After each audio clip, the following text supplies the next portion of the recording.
In the last video, we listened to our guest commentators talk about the 1931 classic Dracula, but there are some thoughts of my own I'd like to ramble on about. I've decided to revisit the topic by drawing another character from that film, the deranged yet tragic Renfield, as played by Dwight Frye. Dennis Dunaway from the original Alice Cooper Band once said, "If Bela Lugosi were any less great, Dwight Frye would have upstaged him." It's absolutely true that the two performances from this movie that everyone remembers the most are Lugosi as Count Dracula and Frye as Renfield. Conversely, the critics who don't like this movie, those dunderheads, who criticize the acting tend to attack Lugosi and Frye the most, usually on the grounds that they were overacting. I'll discuss Bela Lugosi when I draw him again some other time, but as for poor old Dwight Frye, I think his performance deserves a closer look. Frye's career was forever defined by his roles in two of the biggest horror movies ever, Dracula and Frankenstein. In both films, he plays a ghoulish henchman, someone meant to frighten or disgust the audience, or maybe provide some uneasy laughs. Even though Fritz from Frankenstein was just kind of a dumb jerk, Frye's other role as Renfield shows a much wider range in his acting skills that goes far beyond simply eating spiders and laughing maniacally.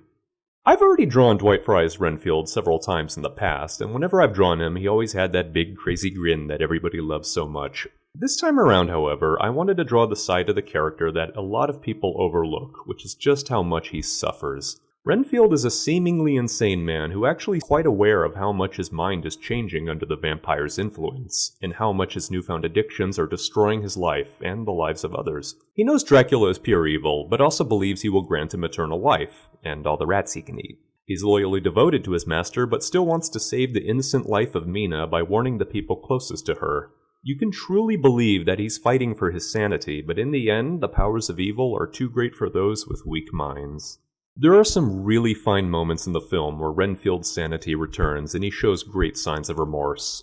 Take for example the scene where he's been locked back in his cell. It begins with him crying all alone in the dark, only to hear the howl of a wolf and slowly, chillingly reverts back into a bloodthirsty maniac. When Dracula telepathically sends his commands, Renfield begs him not to make him do it, and then emotionally collapses when he knows he's helpless to stop him.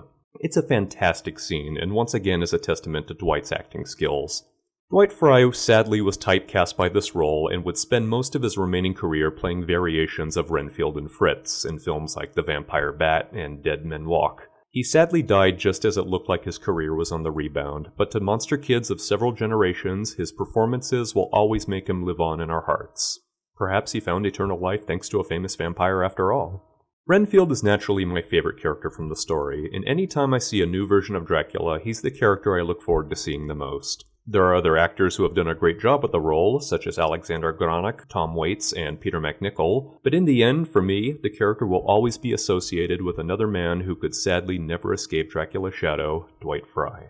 Thank you for watching, and if you're ever afraid of bug-eating maniacs, just remember, there are such things.